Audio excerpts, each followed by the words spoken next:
જય સ્વામિનારાયણ દાસના દાસ. મારું નામ અમન મકવાના છે અને હું દહીસરમાં રહું છું.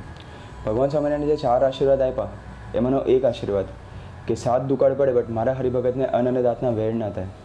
એનો જ એક અનુભવ મને પણ થયો એવું કે 19 એપ્રિલનો દિવસ હતો અને એ દિવસે એકાદશી હતી અને જ્યારે સવારના ઉઠ્યા તો જોયું કે ઘરમાં ખાવાનું નથી, ફ્રૂટ્સ નથી, પૈસા પણ નથી.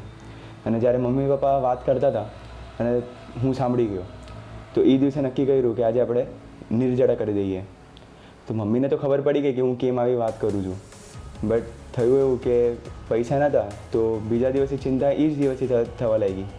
ખુલ્લા દિલનો સંબંધ પણ નહીં એટલે લીડર સાથે વાત પણ નહીં કરી અને ખાલી ભજન જ કર્યું. એ જ દિવસે રાતના 11:30 વાગે હું સેવામાં હતો અને રોહનભાઈ સોમૈયા જે કે અમારા દહીસરના લીડર છે એમને મને કોલ આવ્યો.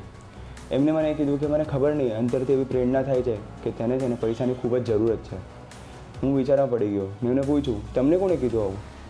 તો એમને કીધું ખબર નહીં, મને સ્વામીજી અંતરથી એવી પ્રેરણા કરે છે કે તને જરૂરત છે પૈસાની બહુ જ. પછી મને વાત કરી કે ના સાચેમાં જરૂરત છે જ. તો પછી એમને રાતના 12 વાગ્યા સુધી વ્યવસ્થા બધી કરી આપી.